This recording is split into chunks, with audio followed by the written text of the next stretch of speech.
በጣም የሚደንቀው ይህ ግለሰብ የነቢዩላህ ሙሳ ከሊሙላህ የቅርብ ዘመድ ነበር። ወደ መጀመሪያ የህይወቱ ክፍል ኢማኑ ጠንካራ መስጊድ የማይጠፋ ታታሪ ነበር። የነሱን ዘመን ቁርአን ተውራት የሚባለውን ሲያነበንብ ድምፁ የሚያምር ሰዎች በተመስጦ የሚያዳምጡለት ግለሰብ ነበር። ወደ ኋላ ግን ዱንያ ተከፈተችለት፣ ደንበርን አለፈ፣ መጥፊያውም ሆነ። ወርቁ፣ አልማዙ፣ ብሩ የሀብት ክምችት ሰጠነዋል። አይደለም ሀብቱ የሚቆልፍበት ቁልፎቹን ብቻ አላህ ጠንካራ የሆኑ ከ10 እስከ 15 ጭፍራ እንኳን ሊሸከሙት የሚከብዳቸውን ሀብት ሰጠነዋል። አንድ ሰው አላህ ሀብት ሰጥቶት ካልተጠቀመበት ነው አላህ የሚጠይቀው። አላህ ለባሮቹ የሰጠውን ጸጋ ሊያይባቸው ይፈልጋል። ወላ ትንሳ ነሲበከ ሚነ ዱንያ እንዳለ ሁሉ ወአሕሲን ከማ አሕሰነ አላሁ ኢለይክ። ይህን የመከሩት አላህ መልካም እንደዋለልህ አንተም መልካም ነዋል። መስጂድ ስራ፣ ድሆችን ደግፍ፣ ወገኖችን አቋቁም፣ ቤተሰቦችን እርዳ። ሪዝቅ የሚሰጠው አላህ ነው። ሲሳይ የሚከፍተው አላህ ነው። አዎ ሰበብ አድርሰ ሊሆን ይችላል፣ ደክመ አታትረ ሊሆን ይችላል። ካንተ በላይ የሚታትሩት ግን ያንተ ቅጥረኞች ናቸው። ኢነማ ኡቲቱሁ ዐላ ዒልምን ዒንዲ። ይሄ ዝም ብሎ የመጣ ብር መሰላል? በእውቀቴ እኮ ነው ደክሜ ወጥቼ ወርጄ አሰላስዬ ግንኙነት ፈጥሬ ኢንተርናሽናል ኔትወርክ ፈጥሬ የመጣ ብር እኮ ነው አለ።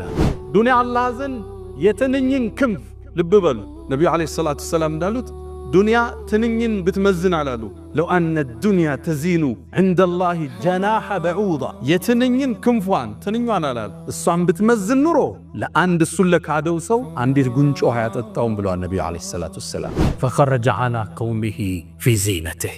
አንድ ቀን በኒ እስራኤሎች በሞሉበት አካባቢ ወርቁን አሰልፎ ጋርዶቹ አጅበውት አገልጋዮቹ ፊት ተሰልፈው ሚያምር ቢጫና ቀይ ልብስ ለብሰው የወርቅ ኮሮቻ ላይ ተቀምጦ ከቤተ መንግስቱ ወጣ። ሲያዩት ሚያምር ነበር፣ ግርማ ሞገስ የተሞላው። ልክ እሱ ሲወጣ ሙእሚኖቹ ከሁለት ተከፈሉ። ንዋይ ያጠቃቸው የዱንያ ፍቅር ያሸለፋቸው ያለይተ ለና ሚስለማ ኡቲየ ቃሩን፣ ምነው ለኛስ ቃሩን እንደተሰጠው እንዲህ ሀብት በኖረነ፣ ኢነሁ ለዙ ሐዝን ዐዚም፣ ትልቅ ዕጣ ላይ ነው ያለው አሉ። እነዛ ሙእሚኖቹ ዕውቀት የተሰጣቸው ግን ዞር አሉ። እንዴ እናንተ ምን ነካችሁ? ይሄ እኮ የዱንያ ተራ ጥቅም ነው፣ እባካችሁ አሏቸው። በዱንያ አትሸንገሉ። ዱንያ እኮ አላህ ዘንድ ዜሮ ነች። አላህ ዘንድ መልካም ሥራዎችን ማስቀደም ይበልጠናል አሉ። በዚህ ውዝግብ ላይ ያሉ አላህ ዳኝነት ሰጠ። ፈኸሰፍና ቢሂ ወቢዳሪሂ አልአርድ። እሱንና ያለውን ንብረቱን በአጠቃላይ መሬት እንድትሰረግደው አላህ አዘዘ። መሬት ተከፍታ ዋጠችው። ዙሪያው የነበረ አገልጋይ ሁሉ ተበተነ። ከሀብቱ አላህ አንድ ሳያስቀር ወደ መሬት ውስጥ ከተተ። ወአሕሲን ከማ አሕሰነ አላሁ ኢለይክ። አላህ ለሰጠነ ጸጋ በማካፈል ውለታውን መመለስ አለበት። ሚስቱና ልጆቹ ማሳ ውስጥ ናቸው። ቴምር አንስተው እየበሉ ነው። ጮኸ። ያ ኡመት ደሕዳህ አላት ሚስቱን። አቤት አለችው። ይሄን ማሳ ለአላህ ሽጠነዋል፣ ቴምር እንዳታነሽ አላት። ማሳው ውስጥ ሲገባ ልጁ ቴምር እየበላ ነው። ካፏ ወጣውና ልጄ ወይ ለአላህ ሽጠነዋል መብላታችን ብሎ ይዞት ወጣ። አልሐምዱሊላህ ነሸረ ቢቁድረቲሂ አልበሸር ወሰረፈ ቢሕክመቲሂ ወቀደር ወብተዐሰ ሙሐመደን ኢላ ካፈቲ አህሊ አልበድዊ ወልሐደር። አልሐምዱሊላህ ረቢል ዓለሚን ሐምደን ጠይበን ጣሂረን ሙባረከን ፊህ ሙባረከን ዐለይህ ملء السماوات وملء الأرض وملء ما بينهما وملء ما شاء ربنا من شيء بعد. أهل الثناء والمجد أحق ما قال العبد وكلنا لله عبد. يا من كلما نودي أجابا ومن بجلاله ينشئ السحابا ويا من كلم الصديق موسى كلاما ثم ألهمه جوابا ويا من رد يوسف بعد در إلى من كان ينتحب انتحابا ويا من خصف بقارون الأرض وغطاه تحت الأرض الترابا ويا من خص أحمد باصطفاء وأعطاه الرسالة والكتابا. أشهد أن لا إله إلا الله وحده لا شريك له، له الملك وله الحمد وهو على كل شيء قدير.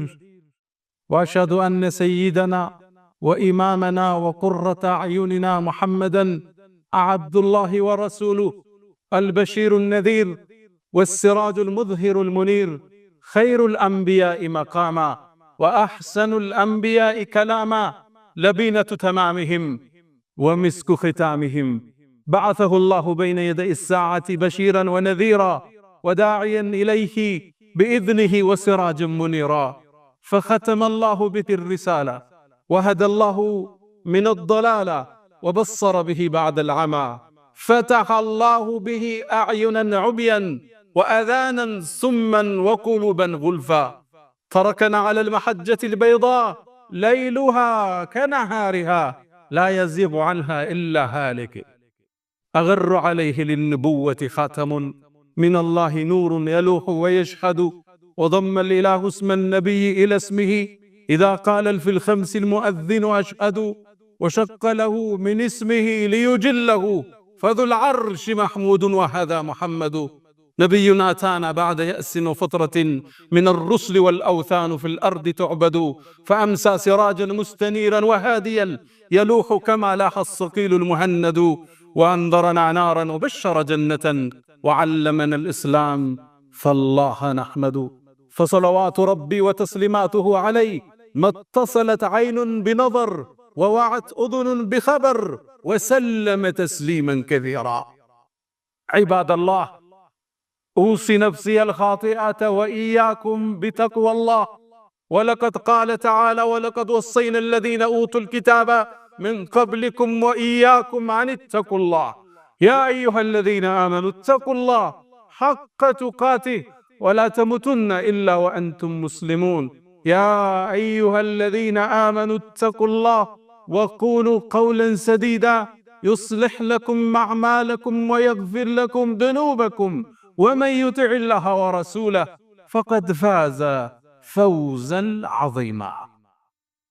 أيها المباركون، إن الله مالك السماوات والأرض بيده ملكوت كل شيء.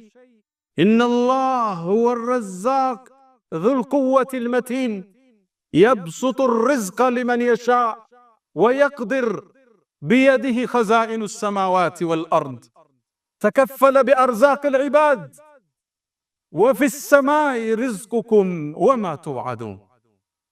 فما على الإنسان إذا أنعم عليه بالنعم وكثرة المال أن يسعى في مرضاة الله سبحانه وتعالى، وأن ينفق ماله حتى ينال رضا الله سبحانه وتعالى. اليوم نذكر عبدا من عباد الله وهبه الله مالا وكنوزا كثيرا، فطغى وتجبر، فخسف الله به وبداره الأرض، فأصبح مثلا يضرب به لمن أضغاه ماله وألهاه جاهه. تعالوا بنا اليوم نذكر منك شيئا. ውድ ምእመናን፣ ኃያሉ አላህ የፍጥረት ዓለሙ ጌታ እሱ ነው። ባሮችንም ሲሳይን ይለግሳቸዋል። ለሻውም ሲሳይን ያሰፋል፣ ለሌላውም ይመጥናል። ሁሉ ነገር በእጁ ነው። ምድር ላይ ሰበቡን ሲሳዩን ደግሞ ሰማይ እሱ ዘንድ አድርጎታል። ወፊ ሰማኢ ሪዝቁኩም። ታዲያ ዛሬ በዚህ መድረክ ላይ ቁርአን ያወሳውን ገንዘብ የሸነገለውን ሀብት ያታለለውን አንድ ግለሰብ እናነሳለን። የግለሰቡ ታሪክ በጣም የሚገርም የሚደንቅ፣ የተሰጠው ሀብትና ንብረት የሀብቱ ቁጥር ዲካ የሌለው፣ አላህ ሀብቱን ሳይሆን ሀብቱ የሚቆለፉበትን ቁልፉን የጠቀሰለት፣ ብሩ ግን የመጥፊያውም የመድረሻውም መነሻ ስለሆነለት ቁርአን ስለወሳው ግለሰብ እናወሳለን። ባለጸጎች፣ ነጋዴዎች አስተምሮትን ወስድ ዘንድ ከኛ ይከጀላል።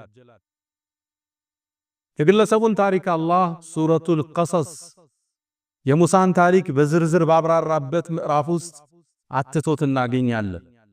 በጣም የሚደንቀው ይህ ግለሰብ የነቢዩላህ ሙሳ ከሊሙላህ የቅርብ ዘመድ ነበር። ሙፈሲሮቹ እንደሚስማሙት ያጎታቸው ልጅ ነበረ። ስሙም ቃሩን ይባላል። ኢነ ቃሩን ካነ ሚን ቀውሚ ሙሳ፣ ከሙሳ ነገዶች ከበኒ እስራኤል ዘሮች ነበር። የሙሳም ያጎት ልጅ ነበር።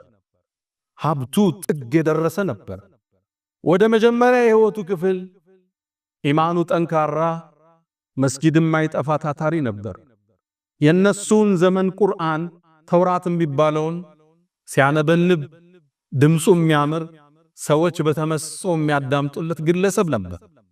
ወደ ኋላ ግን ዱንያ ተከፈተችለት፣ ደንበርን አለፈ፣ መጥፊያውም ሆነ። አላህ የሰጠውን ሀብት ቁርአን ላይ እንዲህ ብሎ ይጠቅሰዋል። ወአተይና እኛ ሰጠነው ሚነል ኩኑዝ ድርብን ሰጠነው አላህ። ወርቁ፣ አልማዙ፣ ብሩ የሀብት ክምችት ሰጠነዋል። አይደለም ሀብቱን የሚቆልፍበት ቁልፎቹን ብቻ አላህ ጠንካራ የሆኑ ከ10 እስከ 15 ጭፍራ እንኳን ሊሸከሙት የሚከብዳቸውን ሀብት ሰጠነዋል። ወአተይናሁ ሚነል ኩኑዝ ድልብን ሰጠነው።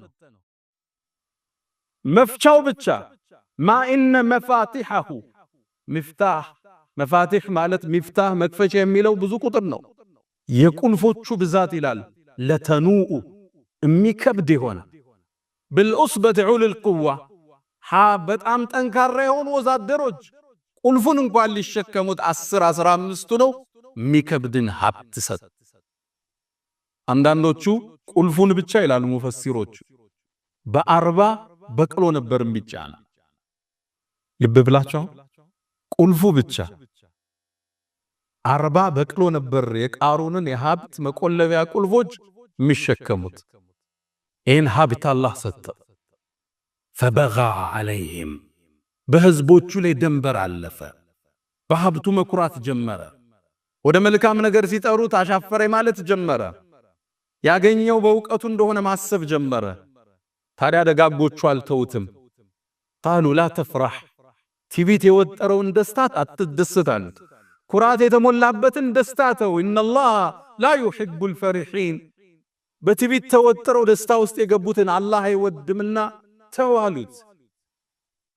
ይሄን ሲሉት ንብረትን አትጠቀም ያሉት እንደሚመስለው ደግሞ ሚዛናዊ ትምህርትን ሰጡት።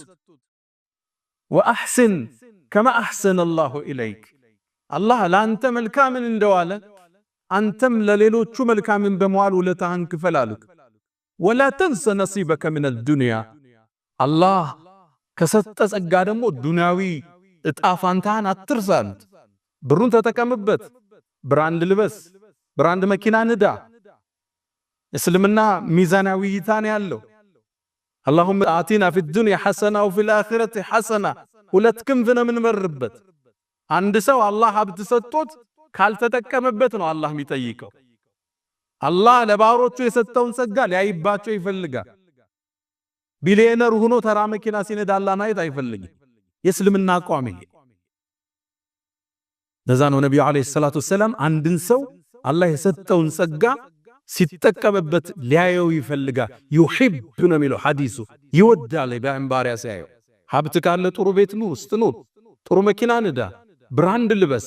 ግን ወላ ተንሳ ነሲበከ ሚነ ዱንያ እንዳለ ሁሉ ወአሕሲን ከማ አሕሰነ አላሁ ኢለይክ።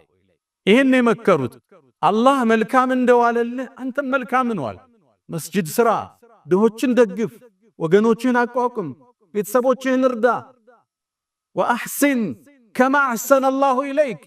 ደግሞም ይሄን ስንልህ ብርህን ነጠቃ እንዳይመስልህ። ወላ ተንሰ ነሲበከ ሚነ ዱንያ ምድራዊ ጸጋህንም አትርሳ። ተዝናናበት፣ ብር የተሰጠ ለዛ። ወአማ ቢኒዕመቲ ረቢከ ፈሐድስ የጌታን ጸጋ ተናገረው ተብሏል። ይታይብህ፣ ሰጭ መሆኑ አላህ ይታይ። በሰራው ፎቅ በምትኖርበት ቢላ ግን ደግሞ አካፍለህ ደር። ለዛ ነው ኢማሙ አቡ ሐኒፋ ሀብታም ነበሩ።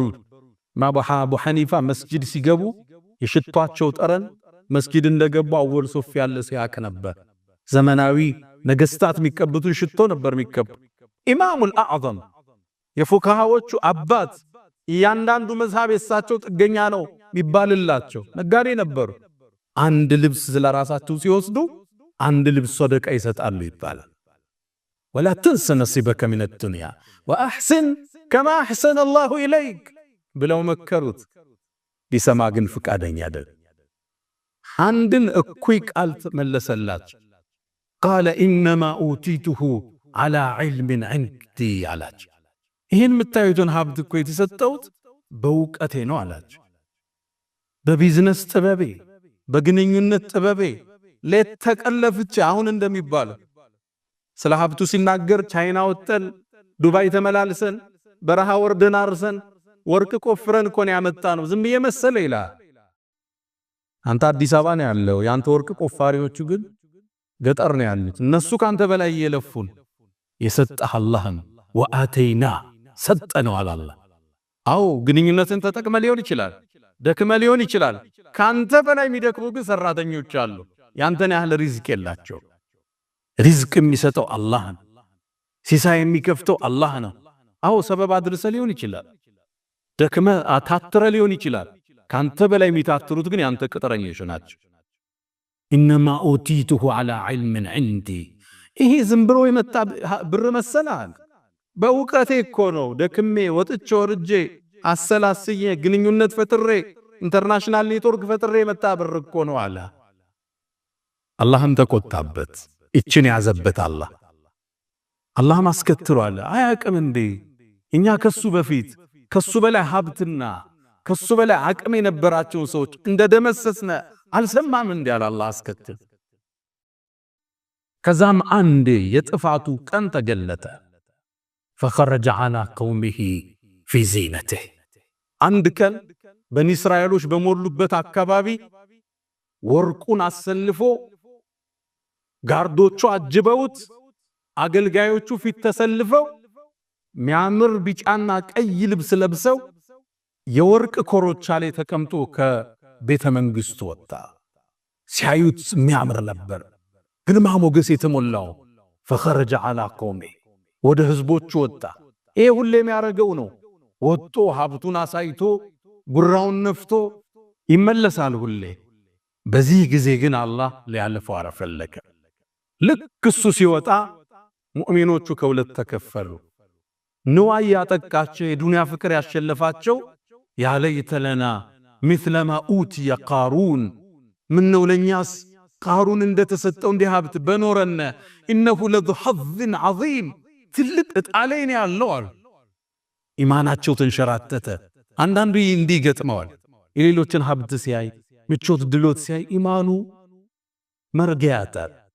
እነዛ ሙእሚኖቹ ዕውቀት የተሰጣቸው ግን ዞር አሉ። እንዴ እናንተ ምን ነካችሁ? ይሄ እኮ ዱንያ ተራ ጥቅም ነው፣ ጥቅም ነው። ዱንያ አላህ ዘንድ የትንኝን ክንፍ ልብ በሉ። ነብዩ አለይሂ ሰላቱ ሰላም እንዳሉት ዱንያ ትንኝን ብትመዝን አላሉ ለው አነ ዱንያ ተዚኑ عند الله جناح بعوضة የትንኝን ክንፏን ትንኛን አላሉ እሷን ብትመዝን ኑሮ ለአንድ እሱን ለካደው ሰው አንዲት ጉንጮ ያጠጣውን ብለዋል ነብዩ አለይሂ ሰላቱ ሰላም። እባካችሁ አሏቸው በዱንያ አትሸንገሉ። ዱንያ እኮ አላህ ዘንድ ዜሮ ነች። አላህ ዘንድ መልካም ስራዎችን ማስቀደም ይበልጠናል አሉ። በዚህ ውዝግብ ላይ ያሉ አላህ ዳኝነት ሰጠ። فخسفنا به وبداره الأرض እሱንና ያለውን ንብረቱን በአጠቃላይ መሬት እንድትሰረግዱ አላህ አዘዘ። መሬት ተከፍታው አጠችው። ዙሪያው የነበረ አገልጋይ ሁሉ ተበተነ።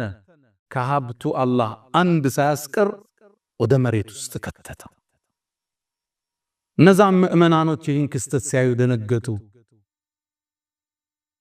አላህ እኮ ለኛ በጸጋውን ባይሞላ ኑሮ ከመሳሳይ ክስተት ይገጥመን ነበር። ቃሩን ንብረቱ መጥፊያ ሆነ እንዴ?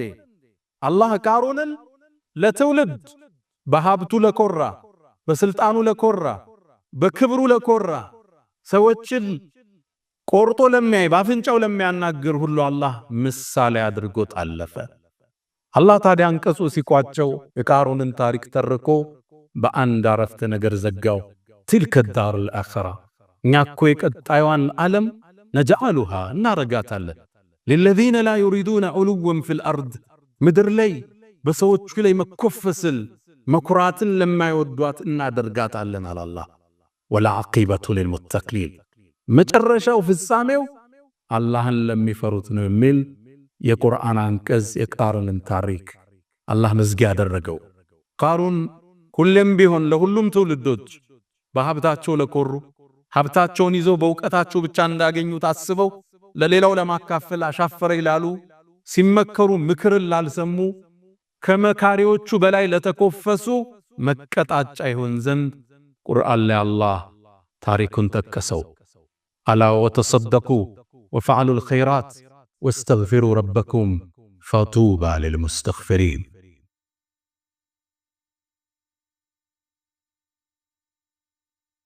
والحمد لله على إحسانه والشكر له على تفضله وامتنانه ولا إله إلا الله تعظيما لشانه وصلى الله وسلم وبارك على رسوله وإخوانه أما بعد ودم أمنان الله يتكسر بن تاريك بركات تستمرتوچو طبطان የቃሩን ታሪክ የተጠቀሰው ሱረቱል ቀሰስ የሙሳ ታሪክ በዝርዝር በተወራበት ምዕራፍ ውስጥ ነው። አላህ ሲጀምር ስልጣን ሸንግሎት በጠፋው በፊርዓውን ጀምሮ የቋጨው ደግሞ ምዕራፉን በቃሩን ነው። ሀብት ንብረት ሸንግሎት ሌሎችን ለመስማት ፍቃደኛ ባልሆነው ግለሰብ ስልጣንና ሀብት የሸነገላቸው ሰዎች አላህ እንዴት እንደተቀጣጣባቸው እዚህ ምዕራፍ ውስጥ እናገኛለን።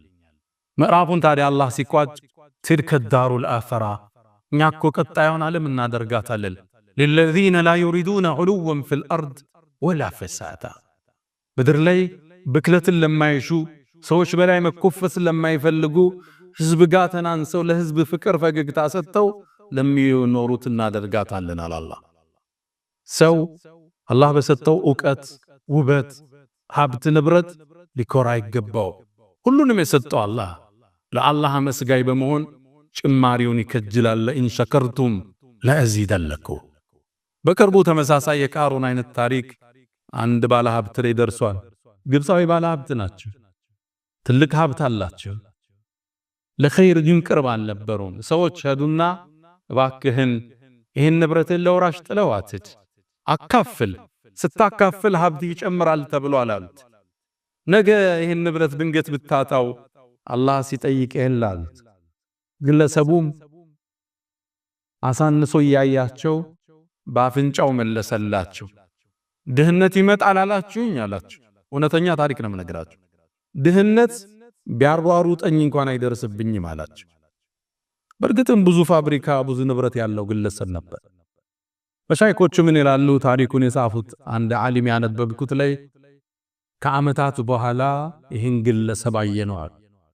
ንብረቱን ሁሉ ወራሽ ወረሰው፣ ባንክ ወረሰው፣ ከሰረ፣ ጠፋ፣ እዳ ላይ ወድቆ ድህነት ውስጥ ተመለከተ ነው ይላል። ሰው አላህ ኒዕማ ሲሰጠው በመስጠት ጸጋውን ይጠብቃል። በማመስገን አላህ እንዲያፋፋለት ጥረት ያደርጋል። አይኮራ፣ አይኮፍስም፣ ከኸይር እጁን አይሰበስብም። ለሰጠው ጌታ ምስጋና ማካፈል እንደሆነ ያውቃል። ሲያካፍል ንብረቱ እንደሚጨምርለት ተነግሮታል። ማ ነቀሰ ማሉ ምርእ ሚን ሰደቃ ከመስጠት አይጎልም ብለውታል ነብዩ አለይሂ ሰላቱ ወሰላም። ሲሰጥ እንደሚባረክለት ያውቃል። ሲሰጥ ልጆቹን አላህ እንደሚጠብቅለት ያውቃል። ሲሰጥ ጤንነቱ እንደሚጠበቅ ያውቃል። ከሰጣችሁ መልሷል የዓለም ቃል ሙእሚን አይረሳም። ምድር ላይ የተሻለ ሀብት ስናገኝ ዘመድ ምንዘጋ፣ ጎረቤት አልፈን ምንሄድ፣ በአዲሱ መኪና መግፋትን የሚያምረን ሰዎች ቃሩን ለኛ ትልቅ ተምሳሌት። አንኮፈስ፣ ከፍ አንበል። የሰጠንን ጌታ ዝቅ ብለን ወስጁድ ወቅተሪ ወደ አላህ በመቃረብ በማካፈል አላህን አመስጋኝ ነው። ከፍ ከፍ አንበል። ኢነከ ለን ተኽሪቀ الارض ወለን ተብሉገ الجبال طولا ኩፈሳው ተራራ ጋር በቁመት ለመወዳደር ነው ወይስ መሬትን ስንራመድ ለመብሳት አስበን? የሰው ልጅ ነን፣ እድሜያችን የተወሰነ አላፊዎችም ነን። ዝቅ ካልን አላህ ከፍ አድርጉን እዚህ ምድር እናልፋለን። ዑመር ኢብኑ አብዱል አዚዝ የሰይድና ዑመር የልጅ ልጅ ናቸው። እሳቸው 2 ዓመት ከ6 ወር የሙስሊሙን ዓለም አስተዳደሩ። ዝቅ ብለው አስተዳደሩ። ሲሞቱ ይላሉ ሊሞቱ አካባቢ ፍራሻቸው ላይ ተጋድመው ቤተሰብን ውጡ አሏቸው ይላል። ብቻቸው ነው። ከዛም እንሰማቸው ነበር። አንዲትን የቁርአን አንቀጽ ቀሩ። ትልከ ዳሩል አኺራ እኛ እኮ የቀጣዩን ሀገር እናደርጋታለን። ለለዚነ ላ ዩሪዱነ ዑሉወን ፊል አርድ ወላ ፈሳዳ ምድር ላይ በመኮፈስ አምባገነን ላልነበሩት ብክለትን ላላንሰራፏት እናደርጋታለን ብለው ሩሃቸው ወደ አላህ ተሻገረች። ሙእሚን ሲኖር ያለውን አካፍሎ ሰው ጋር ስቆ ሰውን አቅፎ ተናንሶ ከፍታን አግኝቶ ያልፋል። የመጀመሪያው ትምህርታችን እሱ ነው። ሁለተኛው ወአሕስን ከማ አሕሰነ አላሁ ኢለይክ አላህ ለሰጠን ጸጋ በማካፈል ውለታውን መመለስ አለብን። ንብረታችንን መጠበቅ አለብን። አላህ ይላሉ ነብዩ አለይሂ ሰላቱ ወሰላም ለባሮቹ ሀብትን ይሰጣቸዋል። የሚያካፍሉት ከሆነ ሀብቱን እዛ ያቆይላቸዋል። እጃቸውን ከሰበሰበ ወደ ሌላ ስም ይቀይረዋል ይላሉ። ሐዲሱን ሰሒህ ባሮቹ ዘንድ ያሰራጨውና ሲይዙ ይዝባቸዋል፣ ወደ ሌላ ይቀይረዋል። አካፍሎ ማደር፣ ሰደቃም መስጠት ከዚህ ታሪክ የምንማረው ወሳኝ ነገር ነው። አንድ ነብዩና መሐመድ አለይሂ ሰላቱ ወሰላም መስጂድ ላይ ቁጭ ብለው ያሉ አንድ የቁርአን አንቀጽ ወረደ። ለን ተናሉል ቢራ ሐታ ቱንፊቁ ሚማ ተሕቡን እናንተ እኮ ጀነትን የመልካም ሥራ ምንዳችሁን አታገኙም ይላል አንቀጹ። ሐታ ቱንፊቁ ሚማ ተሕቡን ከምትወዱት ነገር እስክትሰጡ ድረስ ይላል። ይህን አንቀጽ አቡ ዳህዳህ የሚባለው ታላቁ ሰሃባ ሰማ። ወደ ነቢዩ መጣ። የአላህ መልእክተኛ ቁርአኑን ሰማሁት፣ ከምንወደው ነገር ካልሰጠነ የመልካም ነገር ምንዳችንን አናገኝም እንዲህ አላቸው። አንቀጹ እንደዛ ነው የሚለው። ከዛም የአላህ መልእክተኛ የኔን ማሳ ታቁቴል መወደውን አላቸው። የቱ ነገራቸው። ውብ ማሳ ነበረ። 600 በላይ የቴምር ዛፍ ያዝ የራሱ ምንጭ ያለው ማሳው ውስጥ አገልጋዮች ያሉበት የሚያፈራ ነብዩም አለይሂ ሰላቱ ወሰላም እዛ ማሳ እየገቡ ውሃ ይጠጡ ነበር። ውሃውም ጣፋጭ ነው ብለው የተናገሩለት ማሳ ነበረው። የአላህ መልእክተኛ እምወደው ንብረቴ ነው ለአላህ ሰጥቻቸዋለሁ አለ። ለአላህ ሰጠ ይሄን ንብረቱ ለአላህ በጀነት ለውጦ ከቤት ከመስጊድ ሲወጣ ሚስቱና ልጆቹ ማሳ ውስጥ ናቸው። ቴምር አንስተው እየበሉ ነው። ጮኸ። ያ ኡመት ዳህዳህ አላት ሚስቱን። አቤት አለችው። ይሄን ማሳ ለአላህ ሽጠነዋል፣ ቴምር እንዳታነሽ አላት። ማሳው ውስጥ ሲገባ ልጁ ቴምር እየበላ ነው። ካፏ ወጣውና ልጄ ወይ ለአላህ ሽጠነዋል መብላታችን ብሎ ይዞት ወጣ። ምድር ላይ ሳሉ ባለው ንብረታቸው የአላህን ውዴታ አግኝተው ጀነትን አረጋግጠው ፈርመው የተሻገሩ የአላህ ባሮች አሉ። ወአሕስን ከማ አሕሰነ አላሁ ኢለይክ ስንነግድ ትርፍ ሲመጣ ከዘካው ውጭ ካለው ራሱ ከትርፉ ይህን ፐርሰንት ለአላህ ብንሰጥ የሙእሚን አቋም። በቅርቡ አንድ ወዳጄ ጋር ያወራን ለሆነ ብር ሰደቃ ብር ተፈለገና ወማከርኩት። ቆይ እስኪ ከዘካዬ ውጭ ከስራዬ ለአላህ ማስቀምጠው ፐርሰንቴጅ አለ ስንት እንደሆነ አይቼ ልንገርህ አለ። አየናም የሰደቃው ስራ ላይ ተሳተፈ።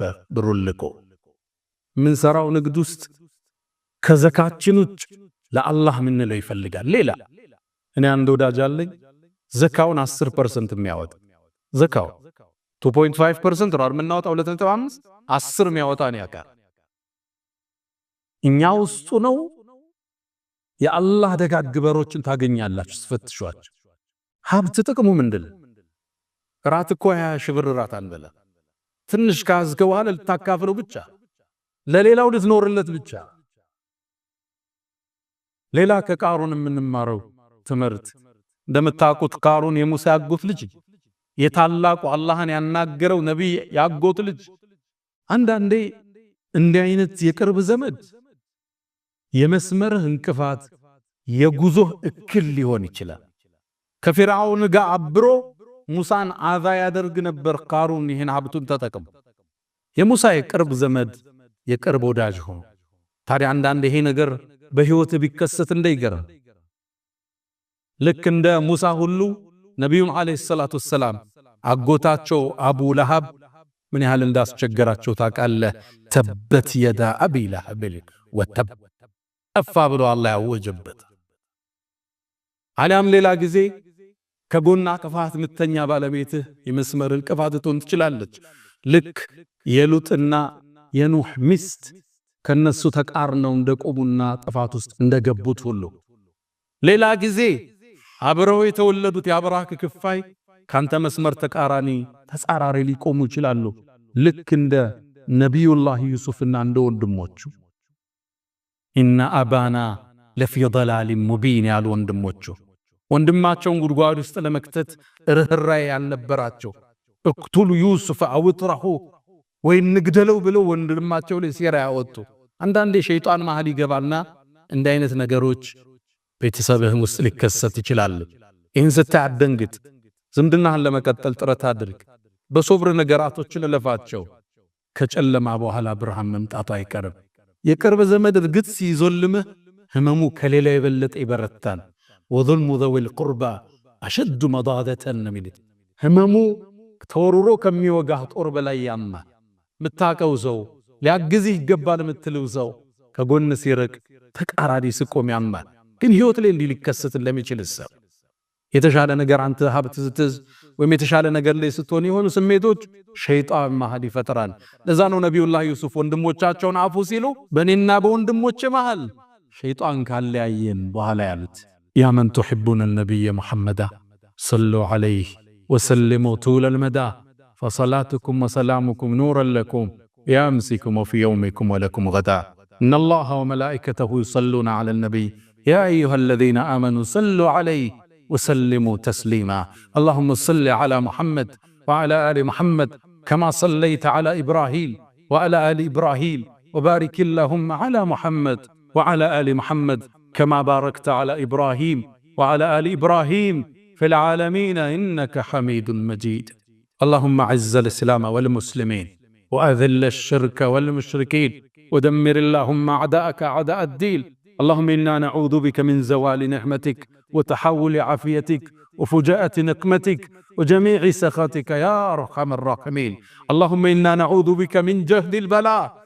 ودرك الشقاء وسوء القضاء وشماتة الأعداء اللهم حبب إلينا الإيمان وزينه في قلوبنا وكره إلينا الكفر والفسوق والعصيان وجعلنا من الراشدين اللهم إنا نسألك العفو والعافية والمعافاة الدائمة في الدين والدنيا والآخرة اللهم ربنا آتنا في الدنيا حسنة وفي الآخرة حسنة وقنا عذاب النار ألا فأقم الصلاة.